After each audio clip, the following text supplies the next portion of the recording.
Hey everyone, good morning. Welcome to the Teach Better Today morning show, where the Teach Better team gets to join you live every single morning, Monday through Friday at 7 a.m. Eastern. My name is Rae Hughart, and I am very, very excited to be here with all of you, not only because we're still in Teacher Appreciation Week, so there's a lot to appreciate, but also because we have Candace Miller with us, and I think she is the most OG of Teach Better family members. I'm so excited to not only have this conversation with her, but also give you access to this conversation as well here on Teach Better Today morning show. So go grab your coffee and let's get into it.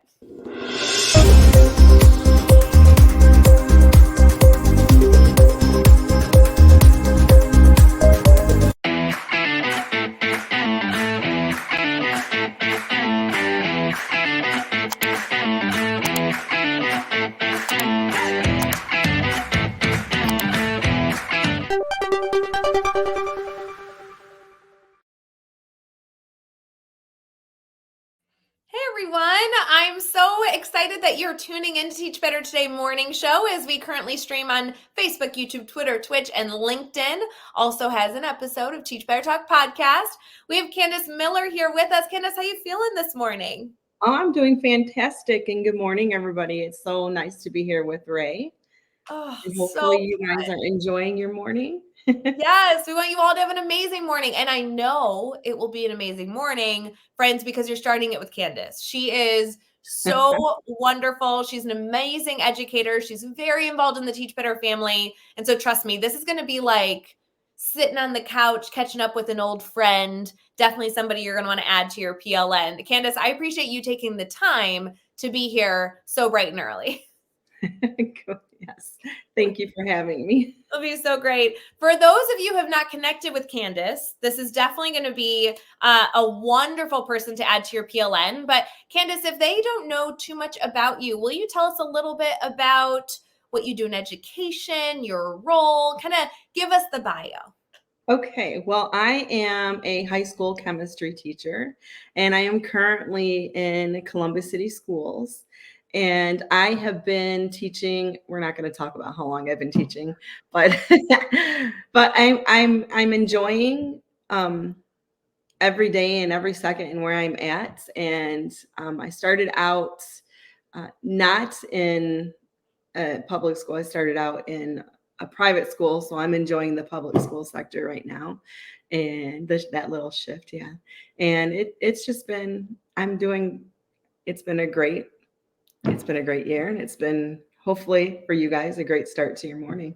Yes, absolutely. Candace, you have been a person that whether it's virtually or like in person, I feel like I've been connected with for quite some time. For whatever reason, I don't really remember a time in Teach Better when you weren't around, which I don't know if that's being a little dramatic or you really have been around that long. Tell me a little bit about how you got connected to the team. Like, where in the world did you come from? How are you such an OG with this crew? I believe it started with I started using the grid method quite some time ago, and I reached out to Chad. And when I first started, it wasn't called the Teach Better team. We were the grid method on Facebook. So it's been a minute. And I just kind of jumped in both feet and started doing a lot of research and went and joined the Facebook page because he told me about the Facebook page, and just started connecting with you and with other people that were on the Facebook page. And it's just been a good help in guiding my pathway with using grids. And we talked a little about standards-based grading way back when. So I believe you and I first started talking when you did that summer where you did PDs, like I don't even know how long ago. Yeah, I did a million of them in like one summer for some reason for the team. Yes, absolutely. But I had known your name. Like, there was no doubt if somebody prior to that summer when we probably got to connect a little bit more personally, I knew who Candace Miller was. You were so active in our Facebook group. You were so supportive. And friends, like she mentioned, the Teach Better team used to be called the grid method. And then that got confusing because the mastery learning framework that we train on, which is called the grid method, is different than the community we have here. Some people, choose to love the community and choose to be a mastery learning, expert and all that stuff. But we ended up doing a rebrand of the team. I want to say it was 2018 when we did that shift. So you've at least been around since like 2017, which is about the year that I joined too. So I don't think there really was ever a time without Candace Miller. Oh my goodness. Yeah, it's so fun. And I want to highlight again, you said you're a high school science teacher Right. using the grid method. So those of you who have heard the grid method work in an elementary school or a middle school, this is a prime example right here of an educator using it at that secondary level, which is a great spot. And as many of you know, Chad Ostrowski himself, the creator of the grid method, created it in a middle school science classroom. So I'm sure you got a lot of support from Chad during that time when you were learning to be an expert. Yes, I did. He was very helpful and has been, because even though I started using this way a long time ago, they keep changing on me. I keep changing them, and I just can't keep them the same. And you guys have been really helpful with being able to reach out and ask questions. And the Facebook page has been really helpful with throwing questions out too. And I think it was 2020 where you guys offered your first group to come in as ambassadors. And that's been an amazing opportunity to be a founding ambassador for the Teach Better team. So, gosh, so good. I know that founding ambassador application was supposed to open the week that COVID exploded. So we postponed it because we're like, what's going on with the world? How did this big thing, we prepared for like a year to open this ambassador application, and then we paused it. And then, it opened that summer and we welcomed our founding ambassadors. I'm so glad you were part of that crew. Still an ambassador, still a leader, still a mentor in our Teach Better family. And again, it's only one of the things that you've been able to support and share your voice in within our Teach Better family, not only with educators on social media posting about problems they're having in their classroom, but, being able to blog and be an ambassador. And now you're, on a podcast within our, Teach Better podcast network. It's just such a great opportunity to highlight your expertise and have you share, while also hopefully being able to learn something by those around you. Yeah, definitely learning and just collaborating and relying on other ambassadors or people in the Facebook, the actual Facebook family. I'm sorry, my brain is gone. The group there, it's amazing the support that we get from all aspects and just that help. And if you have a question, to throw it out there, and it's I feel at home. So good. For those of you interested in being a part of the Facebook group that we keep chatting about, back in the day, it had 5 people in it, 10 people in it. Now it's like 8,000 strong. And I know I'm being dramatic, but I'm not. I literally think there's 8,000 plus educators in this group. So please go join that. That's over at teachbettergroup.com. And Candace, I'm so glad that you're able to contribute so much with the work that you're doing in education, because we're all better when we share. We're all better when we meet somebody who can teach us something. And I just know that you've always kind of been on a pedestal in my mind, because you're an educator that from the get-go of joining this community has just given others so much support.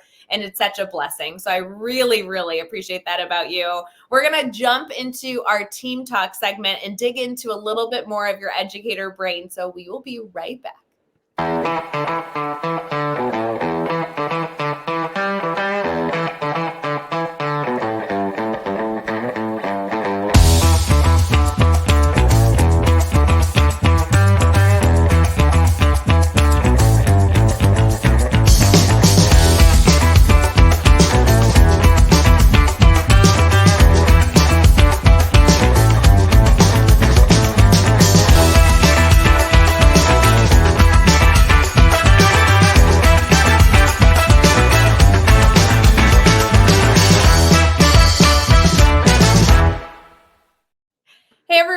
sticking with us here on Teach Better Today morning show. If you have not done so already, please make sure to give us a rating and review or share out that you're watching the show on social media. We would love to hear from you, not only on what you enjoy about the show, but also in sharing your appreciation for this community so that other educators like you can get support and learn from this incredible community. Candace, you have done so many things. We could dive into 100 different topics. And we were even joking before the show started. You're like, Rae, what are we going to talk about? I'm like, I don't know, whatever comes to mind, whatever we're passionate about in our dialogue. So tell me a little bit, Candace. It's the week, second week of May. It's Teacher Appreciation Week. Obviously, many communities, as well as our own, have been celebrating teachers and giving out freebies and enjoying all this stuff. But we're also at the end of the year, so people are thinking about, like, how am I closing the year strong? What's my plan? If you were to give educators a piece of advice about ending the year strong, something that they can keep in the back of their minds as they head into the day ahead or weeks ahead, what kind of comes to mind initially? Ooh, that's a Tough good one. question. That is Yeah. a tough one. In my mind, I just like to end my year. I like to tell myself, okay, it is the end of the year, but I'm letting my family go. So it's really tough. So I try to focus on just really keeping those relationships going and letting my students know that, yes, I'm your teacher this year, but once your teacher, always your teacher. So in the classroom, I tell my kids, we're not done until the last minute. So we keep going as per usual. And I try to build in some maybe more fun activities for them to do and just try to keep it, especially with the group of students that I work with. It may not be a positive thing that school is ending for them because they won't have the school for the summer. So I try to give them a lot of different, just a lot of different things that they can reach out to during the summer if they're struggling or whatever. So I know the start of the year is important, but I feel like the end of the year is also important to kind of, I don't know, it's hard to say goodbye, but it's not saying goodbye. I know that, but I guess I just try to, I'm fumbling on my words here, but I try to make it as fun as possible for them, but also try to pack it full of different information and stuff, that resources that they can use throughout the summer if they need it. So I like that reminder. Don't just end the year to get it over with, end the year with intention. I love the follow-up resources, things that they can refer to later, and especially the reminder that you are always their teacher, regardless if they go to another class or whatever else in their future, whether you see them again or not, always their teacher. Candace, the other thing you highlighted early on in the show that I at least want to make sure we touch on, even though we're running out of time, is you noted that you had been using the grid method since, let's just pretend 2017. Let's just pretend you've been using the grid method since 2017. And you're like, but it keeps changing. I keep doing different things. I keep trying different things.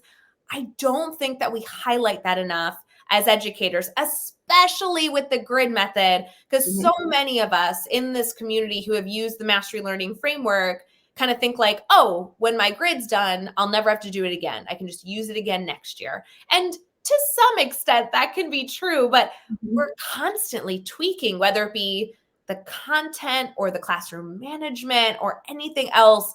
Tell me a little bit about, if you had to go back in time, back to 2017, could you identify like 2 or 3 things that have changed from your classroom now in 2024? wow. That's a loaded question because you said we're low on time, but so much has changed. And not just because it's been years, but we went through that pandemic and it wasn't just a year. We went through that time and that changed a lot too. Was there But was there a pandemic? I don't remember it. Did that happen? I feel like when I said like 2017 to 2024, I'm like, yeah, so like 3 years. Like everything else. no, but it feels like it's been shorter than 3 years and in some respect a lot longer than 3 years. Yeah, But it's like somewhere between like 2 and 25 years. yeah. And in some of the years felt like they were more than 1 year. But yeah, I don't, when you ask me what has changed, or it, a lot has. And I'm a person who Yeah, I've been teaching. We won't talk about what year I started teaching in, but I'm not the kind of teacher that uses the same thing over and over again from year to year. I'm changing things constantly. And I think with my grids, I've gone from doing them how they were laid out for us to use. I've tried in science, we have a 5E. I've tried implementing the 5Es into it. I've done, I've had a grid where we've done a project-based grid. So they're always changing. And not only that, but I've changed subjects. I was teaching biology and now I'm teaching chemistry. So I feel like it keeps me young and not, I don't burn out easily. So you have to change them. That's so good. I appreciate that reminder. I did the grid method for, I don't know, whatever many years before I transitioned into instructing full time for educators to use strong instructional strategies that, of course, include the grid method. And every single year, I was great to start with a base if I had a grid from a year prior.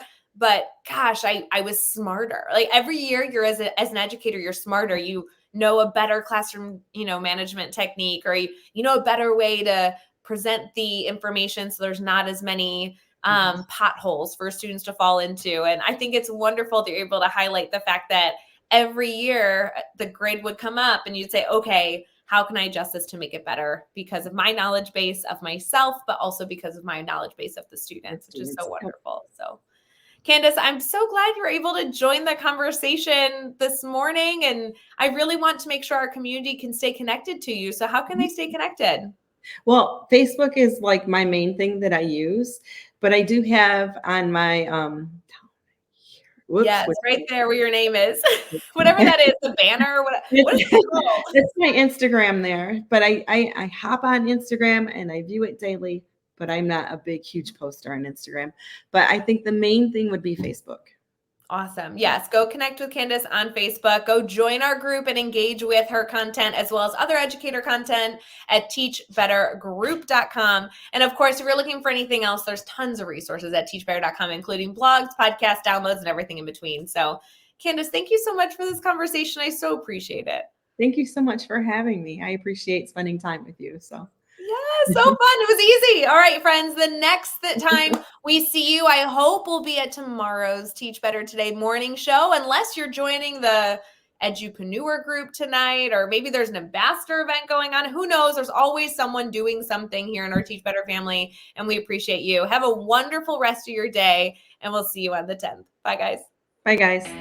Hey, Teach Better community. Thank you so much for joining the Teach Better Today morning show every single weekday at 7 a.m. Eastern. We have so many resources for you outside of this live stream at teachbetter.com, including blogs, podcasts, and professional development that will bring our team to your school.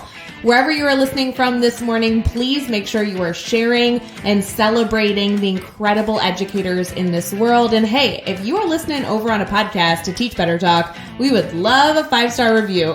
The comments are always so entertaining. We'll see you tomorrow.